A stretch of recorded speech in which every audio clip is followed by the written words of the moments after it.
Oke, baik. Pertemuan selanjutnya, kali ini kita akan membahas mengenai konsep daripada elastisitas. Nah, pada elastisitas itu terbagi dua, yaitu elastisitas penawaran dan elastisitas permintaan. Nah, di dalam elastisitas permintaan itu terdiri atas tiga, yaitu elastisitas harga, elastisitas pendapatan, dan elastisitas silang. Apa yang dimaksud dengan definisi dari elastisitas harga?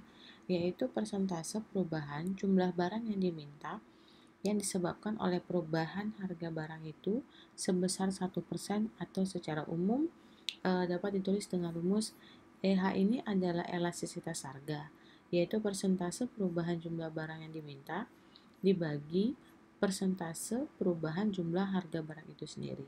Nah, nanti ketika Anda menghitung nilai daripada elastisitas harga, maka akan diperoleh nilai elastisitasnya.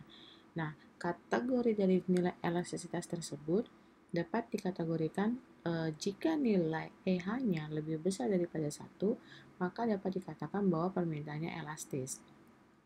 Kemudian, jika nilai EH-nya lebih kecil daripada 1, maka dapat dikatakan bahwa permintaannya barang tersebut bersifat inelastis. Dan jika nilai elastisitas harganya sama dengan 1, maka dikatakan sebagai elastisitas tunggal. Nah, yang kedua adalah elastisitas silang. Elastisitas silang ini yaitu persentase perubahan jumlah barang yang diminta yang disebabkan oleh perubahan harga barang lain. Nah, di dalam ini barang tersebut masih mempunyai hubungan sebesar 1% atau secara umum dapat dituliskan dengan persamaan ES, yaitu elastisitas silang, persentase perubahan jumlah barang X yang diminta dibagi persentase perubahan jumlah barang Y. Kenapa ada X dan Y? Karena ada dua jenis barang karena ada perubahan jumlah barang X yang diminta karena akibat dari perubahan barang Y. Nah, nanti hasil daripada elastisitas silang ini, jika nilai E, X, dan Y-nya barang bersifat substitusi, maka nilai ES-nya itu harus positif. Artinya, kenaikan harga barang Y menyebabkan penurunan harga barang X.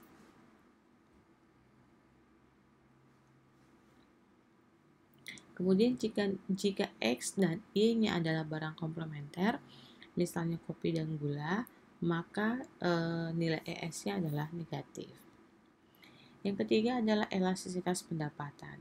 Elastisitas pendapatan yaitu persentase perubahan jumlah barang yang diminta yang disebabkan oleh perubahan pendapatan real konsumen sebesar 1% atau secara umum dapat ditulis EP, elastisitas pendapatan, persentase perubahan jumlah barang yang diminta dibagi dengan persentase perubahan pendapatan real. Sehingga nanti ketika hasil perhitungan daripada elastisitas pendapatan tersebut diperoleh, maka dapat dinyatakan dengan kategori barang normal jika elastisitasnya positif dan sedangkan untuk barang inferior jika elastisitasnya negatif. Nah, untuk barang-barang kebutuhan pokok biasanya memiliki nilai elastisitasnya lebih kecil daripada 1. Sedangkan untuk barang-barang yang bukan pokok atau misalnya barang-barang mewah, maka mempunyai nilai elastisitasnya lebih besar daripada 1.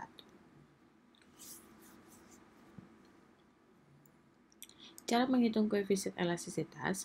Cara menghitung koefisien elastisitas harga dapat dilakukan dengan dua cara, yaitu dengan cara busur atau dengan cara titik. Nah, cara busur adalah EH sama dengan delta Q per setengah Q1 ditambahkan dengan Q2 dibagi delta P per 1 per 2 buka kurung P1 tambah P2.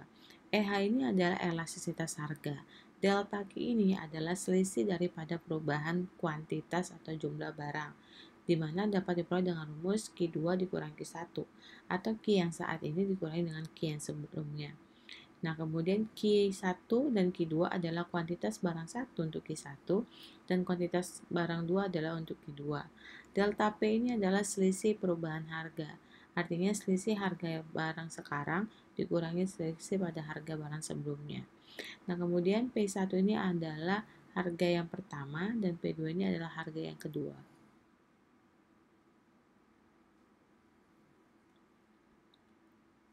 Untuk elastisitas titik dapat dirumuskan sebagai EH sama dengan gamma daripada Q per Q dibagi dengan gamma daripada P per P sama dengan gamma Q per gamma P kali P per Q.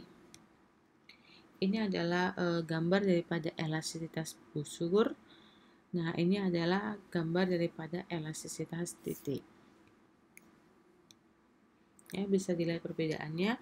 Kalau yang busur dia agak sedikit lebih melandai dibandingkan dengan yang busur. Jenis-jenis elastisitas. Dikatakan elastisitas inelastis sempurna atau EE sama dengan 0 jika permintaan ini terjadi apabila perubahan barang yang terjadi tidak ada pengaruh terhadap perubahan jumlah permintaan. E sama dengan 0 artinya perubahan sama sekali tidak ada pengaruh terhadap jumlah permintaan. Contoh obat-obatan waktu sakit.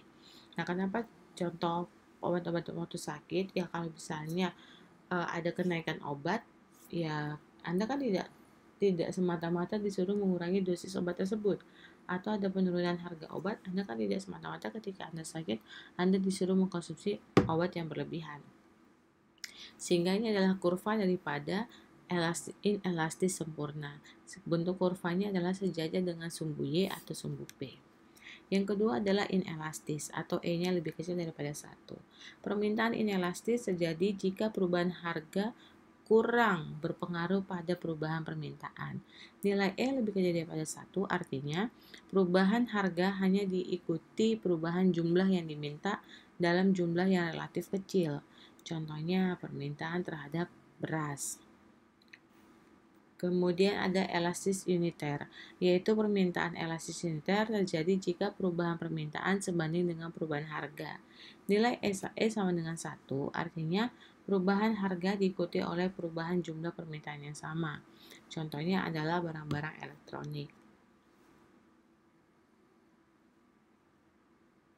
Yang keempat adalah elastisitas lebih besar daripada 1. Permintaan elastis terjadi jika perubahan permintaan lebih besar daripada perubahan harga. Nilai elastis lebih besar dari 1 artinya perubahan harga diikuti jumlah permintaan dalam jumlah yang besar, atau biasa ada contohnya adalah barang mewah. Yang kelima ada elastisitas sempurna atau E sama dengan tak terhingga. Permintaan elastisitas sempurna terjadi jika perubahan permintaan tidak berpengaruh sama sekali terhadap perubahan harga. Kurvanya akan sejajar dengan sumbu Q atau X, maka nilai elastisitas tak terhingga artinya bahwa perubahan hanya tidak diakibatkan oleh naik turunnya jumlah permintaan. Contoh bumbu dapur. Yang kedua adalah elastisitas penawaran. Nah, untuk elastisitas penawaran adalah tingkat perubahan penawaran atas barang dan jasa yang diakibatkan karena adanya perubahan harga barang dan jasa tersebut. Untuk mengukur besar atau kecilnya tingkat perubahan tersebut, diukur dengan angka yang disebut koefisien elastis atau dengan lambang ES atau elastisitas supply. Nah, ini adalah koefisien daripada elastisitas penawaran, yaitu perubahan jumlah barang yang ditawarkan dibagi dengan perubahan jumlah harga barang. Secara spesifik dapat dirubah menjadi persamaan QS elastisitas penawaran delta QS per setengah QS1 per tambah QS2 dibagi delta P per setengah P1 tambah P2. Nah, untuk delta QS artinya kan selisih daripada kuantiti jumlah barang yang ditawarkan. Nah, untuk delta P adalah selisih dari harga perubahan harga. Jenis-jenis elastisitas penawaran inelastis sempurna, yaitu penawaran inelastis sempurna terjadi bila perubahan harga yang terjadi tidak ada pengaruh terhadap jumlah penawaran. Nah, kurvanya juga sejajar dengan sumbu Y atau sumbu P. Inelastis yang lebih kecil daripada 1. Penawaran ini inelastis jika perubahan harga kurang berpengaruh terhadap perubahan penawaran. Elastis uniter sama ya dengan penjelasan yang tadi, dikatakan E sama dengan 1, artinya penawaran elastis uniter terjadi jika perubahan harga sebanding dengan jumlah perubahan penawaran. Elastis lebih besar daripada 1. Penerimaan hasil terjadi jika perubahan harga diikuti dengan jumlah penawaran yang lebih besar.